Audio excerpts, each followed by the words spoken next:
নমস্কার। আজকে আমি যেটা বলেছিলাম, অনেকদিন আগে থেকে একটা আমার প্ল্যান ছিল যে সাথে কৌশিক বলে একটা চ্যানেল তৈরি করব। আর এই চ্যানেলের মুখ্য যেটা হবে সেটা হচ্ছে কলকাতা এবং তার চারিপাশে কিছু ঐতিহাসিক জায়গা এবং বিভিন্ন জিনিসগুলোকে আমরা এই চ্যানেলের মাধ্যমে আমি ফুটিয়ে তুলব। আমি কৌশিক এবং ক্যামেরায় উল্টো দিকে আমার সঙ্গে রয়েছে আমার খুব ভালো বন্ধু, আমার ভাই সোমনাথ। আজকে যেটা নিয়ে আমি কথা বলতে চাইছি সেটা হচ্ছে, আজকে কলকাতায় দাঁড়িয়ে যদি আমি বলি দমদমায় দাঁড়িয়ে রয়েছি, আপনারা কেউ বুঝতে পারবে না দমদমা সেটা আবার কি। দমদমা হলো কলকাতার সেই পুরনো জায়গা যেটা বর্তমানে দমদম বলে পরিচিত। আর আজকে আমরা দাঁড়িয়ে রয়েছি দমদম অর্থাৎ ঐতিহাসিক সময়ের দমদমার একটি বিখ্যাত বাড়ির সামনে, যেটার ঐতিহাসিক প্রেক্ষাপট প্রচন্ড গুরুত্বপূর্ণ। আমরা দেখতে পাচ্ছি আমাদের সামনে যে একটা ভগ্নপ্রায় বাড়ি দাঁড়িয়ে রয়েছে। এটা হচ্ছে বলতে পারেন কলকাতার সব থেকে পুরনো বাড়ি, এবং এই বাড়িটা হচ্ছে ক্লাইভ হাউস। ইয়েস, আমরা দাঁড়িয়ে রয়েছে এই মুহূর্তে ক্লাইভ হাউসের সামনে। এই ক্লাইভ হাউসের একটা বিশাল বড় ইতিহাস আছে। আলীনগরের সন্ধি যখন রবার্ট ক্লাইভ এবং তার সঙ্গে সিরাজউদ্দৌলা যখন আলীনগরের সন্ধি সম্পূর্ণ হয়, যখন রবার্ট ক্লাইভ কলকাতা দখল করে, তখন এই দমদম রোড দিয়ে যেতে যেতে উনি দেখতে পান যে একটা উঁচু টিলার ওপরে একটা সুন্দর বাড়ি দাঁড়িয়ে রয়েছে। উনি ভাবলেন এই বাড়িটা কার? উনি ভাবলেন এই বাড়িটা তো আমার দরকার, কলকাতা আমার, এই বাড়িটাও তাহলে আমার হবে। তো উনি তখন এই বাড়িটাকে নিজের করার জন্য এই বাড়িটাকে নিজের হাতে নিলেন, এবং সেখান থেকে সৃষ্টি হলো এই ক্লাইভ হাউস, যেটা ইতিহাসে বরাকুঠি বলে আমরা দেখতে পাই। ইয়েস, ক্লাইভ হাউস বা বরাকুঠির সামনে রয়েছে আমরা, যেটা এই মুহূর্তে রক্ষণাবেক্ষণ চলছে। আমার সামনে রয়েছে বরাকুঠি, অর্থাৎ সেই পুরনো ক্লাইভ হাউস। আজকে আমরা ঘুরে দেখবো আমাদের সাথে কৌশিকের প্রথম নিবেদন ক্লাইভ হাউস। চলুন আমরা একটু ঘুরে আসি।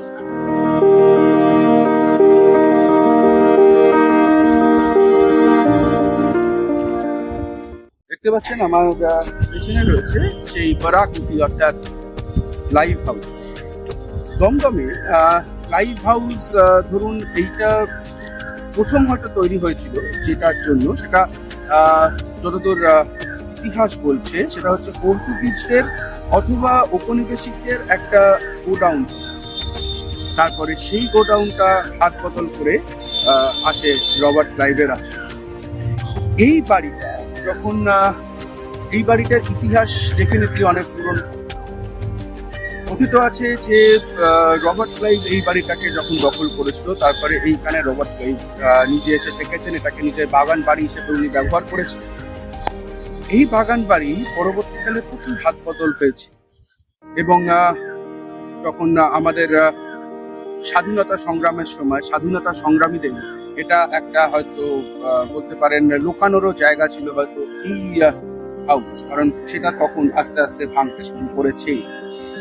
তো এই ক্লাইভ হাউস বা এই বরাকুঠির ইতিহাস আমরা কোথাও গিয়ে হারিয়ে ফেলেছি, আমাদের বইয়ে পাই না, আমরা ইতিহাসে পাই না, কিন্তু সাত কলকাতার দমদমের বুকে এই একটা বাড়ি কিন্তু এখনো আমাদের ইতিহাসের নিদর্শন নিজের বুকে বয়ে চলেছে।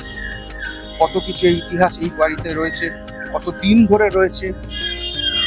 1757 সালের আগে থেকে এই বাড়ির সৃষ্টি। 1757-তে আলীনগরের সন্ধির পরে এটা ক্লাইভের হাতে এসেছিল, কিন্তু তার আগে থেকে এই বাড়ি। সুতরাং ভাবুন এই বাড়ির ইতিহাস কত প্রাচীন। আমরা রয়েছি সেই ইতিহাসের সামনে, ইতিহাসের সাক্ষী করে রবার্ট ক্লাইভের বরাকুঠির সামনে। আসুন দেখি।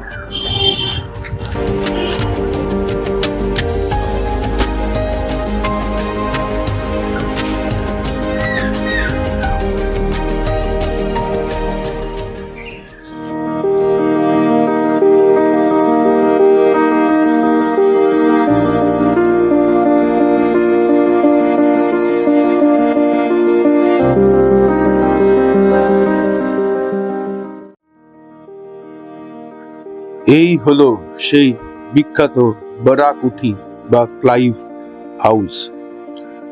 এই সিঁড়ি দিয়েই লর্ড ক্লাইভ একদিন উঠেছিলেন, তখন একটা ঝাঁ চকচকে কুঠি ছিল এটা।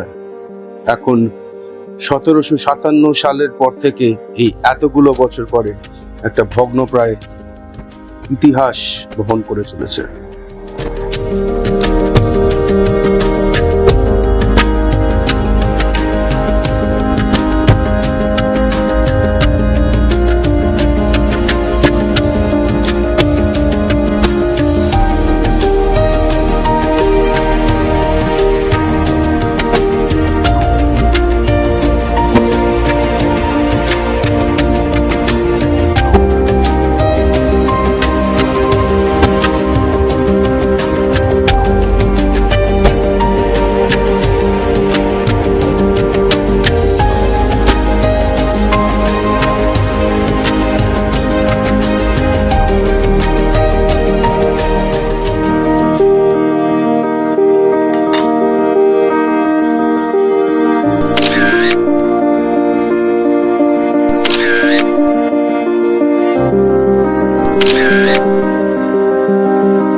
ওকে, তাহলে আজকে আমরা ঘুরে দেখলাম সেই বারাকুটি, অর্থাৎ 1757 এর আগে তৈরি হওয়া এবং তারপরে হাত বদল হতে হতে চলে আসা আজকে সেই ঐতিহাসিক কলকাতার সব থেকে পুরনো বাড়ি, সব থেকে পুরনো বিল্ডিং যেটাকে বলা যেতে পারে, সেই ক্লাইভ হাউস বা বারাক।